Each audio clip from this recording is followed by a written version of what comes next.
I love you, बहुत प्यार करता हूँ। मैंने कहा ओ माय गॉड। मैंने ये सुनने के लिए तो मेरे कान तरस गए थे तब, जब पति चोर के पीछे पड़े थे। वो पति चोर जो है ना, उसके पीछे पड़े थे।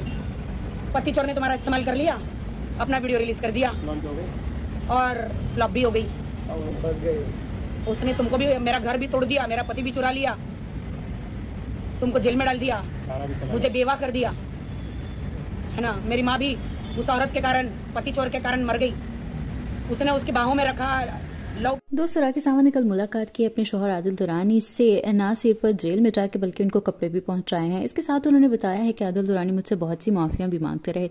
उन्होंने कहा कि अपना केस वापस ले लो और दोबारा से घर चलते हैं, अपना घर आबाद करते हैं। यहाँ पर राखी सावंत ये भी कहती नजर आई है कि मैं सब कुछ शेयर नहीं करना चाहती क्योंकि ये कब लज वक्त होगा, यानी वक्त से पहले शेयर की गई बातें आप ही के लिए नुकसानदेह होती हैं। यहाँ पर रिपोर्टर्स ने उनसे पूछा कि तनु के बारे में उन्होंने कोई बात की, तो यहाँ पर दोस्तों हमने देखा कि राखी सावंत ये कहती नजर आई है कि उस पति चोर को तो पता चल चुका है कि उसने अपना वीडियो जो रिलीज करना था सॉन्ग से रिलेटेड, उसकी प्रमोशन भी करवा ली और उसका सॉन्ग भी रिलीज हो गया और खुद को उसने लॉन्च भी करवा लिया।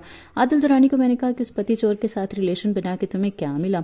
उसने तुमसे जो फायदा उठाना था उठा लिया और अब देखो उसका सॉन्ग प्रमोट हो चुका है और अब तुम्हें घास भी नहीं डाल रही। तुम्हारे बारे में साफ कहती नजर आई है मीडिया पे कि मेरा उससे कोई लेना देना नहीं। यकीन करो तुम जेल से बाहर जाओगे ना तब भी तुमसे शादी करने की कोशिश, और सिर्फ इसलिए क्योंकि उसको तुम्हारी वजह से फेम मिला है और तुमने उस औरत को, जो कि घटिया और गलीज औरत है, उसको किस तरह से कामयाबी की बुलंदियों तक पहुंचाया है।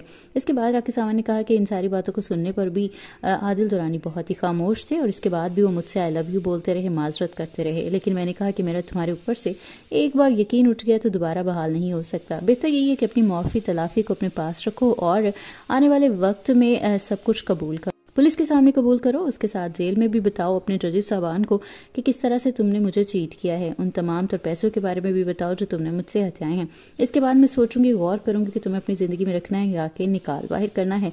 तो मेरी इस कदर संग दिली को देखकर आदिल दुरानी रो पड़ा था और उसने कहा था तुम अगर मुझे माफ कर दोगी तो हमारी जिंदगी बेहतर हो सकती है। वेल दोस्तों, यहाँ पर बार बार पति तनु चंडेल का जिक्र करती नजर आई है राखी, और उन्होंने कहा है कि उसने मेरा घर बर्बाद किया है और सुकून तो उसको भी कहीं नहीं मिलेगा क्योंकि इस तरह की औरतें जो दूसरों के शोहरों के ऊपर काबिज होती हैं, उनकी जिंदगी में शादीशुदा तो क्या कंवारे भी नहीं आते। इसलिए अभी से मेरी उसको बहुत बड़ी सलाह होगी कि अपनी जिंदगी अच्छे से गुजारो और मेहनत करके कमाओ, ना कि दूसरों के पतियों को ब्लैकमेल करके पैसा हथियाओ और फिर उसके बाद इस तरह से सस्ता फेम हासिल करो।